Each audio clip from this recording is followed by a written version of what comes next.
So I was reading an article about a Democrat by the name of Mark Pryor. Now, that name stuck out to me right away, and I was thinking, Pryor. No, I know there's a comedian with the last name Pryor. I'm not thinking about him, but I've seen that specific name before. And then I realized, oh yeah, that's the guy, he was in Bill Maher's movie Religulous, where they interview him, and he's the one who says you don't have to take an IQ test to be in the Senate. And, you know, he's like this incredibly religious, but it's also painfully obvious that he's a moron too. And Bill just makes him look like a fool in the interview. So as I read the line, I was thinking, oh, this is going to be good. This is going to be fun, because I already know this guy has the potential to be incredibly silly. Let's say, I'll keep it somewhat PG here. Well, he voted against the Manchin-Toomey background check bill, and now he has to start playing defense. Why? Because Michael Bloomberg's group, which is a group that tries to get gun control implemented, they're now running ads against him. I love that, because finally we have somebody on our side that's like what the NRA does on their side, how they have big money helping them, now we have big money helping us. So again, he's in defense mode, and look at this ad that he made. So many factual errors, I can't wait to correct it.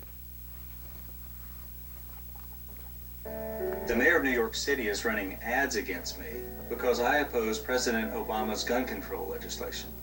Nothing in the Obama plan would have prevented tragedies like Newtown, Aurora, Tucson, or even Jonesboro.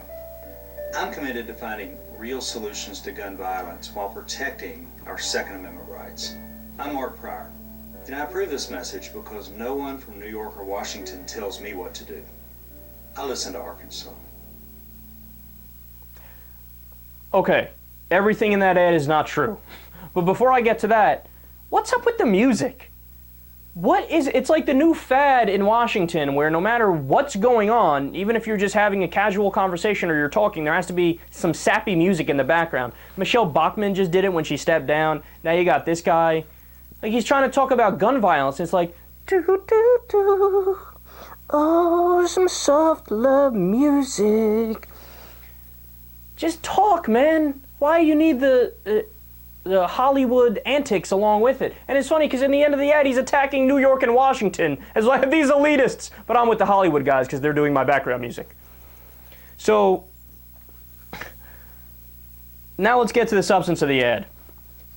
The Virginia Tech shooter, for example, there's a very good chance he wouldn't have been able to get a gun if it wasn't for the lax background check law. If we had the Manchin-Toomey background check bill in place, he might not have been able to do the shooting. Now, how do I know that? Because the shooter at Virginia Tech had a history of mental issues. And there are people who are family members of the victims who have came out and talked about how if we had a background check bill in place, there's a good chance this guy, it would have been significantly harder for him to get a gun, and he might have been disincentivized from doing it, right? And then in 2007, Missouri repealed its permit to purchase law, which required gun purchasers to submit to background checks conducted by county sheriffs. And in the 3 years following the repeal of that, the gun homicide rate spiked by 25%. That is a large number, man. So they had background checks, and they had lower gun violence, and then when they repealed it, homicides went up by 25%. Not only that, but we see it in other countries. Other countries that have background checks have much lower gun violence. Now, to be fair, you can't point to any particular instance, right? Unless there's explicit evidence and say, this one incident wouldn't have been stopped, you know, if the background check wasn't in place, right? Or would have been stopped if it was in place. You can't do that for any one particular thing. But that's not the point. The point is in the aggregate. The point is when you look at the statistics at the end of the year. And the answer to that is absolutely there's going to be less gun violence if you implement some forms of gun regulation, whether it be a background check or a high-capacity magazine ban or an assault weapons ban or whatever the case may be.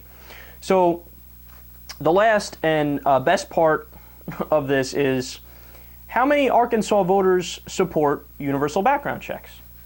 Now, keep in mind, when it came to the Manchin-Toomey bill, that's not even universal background checks.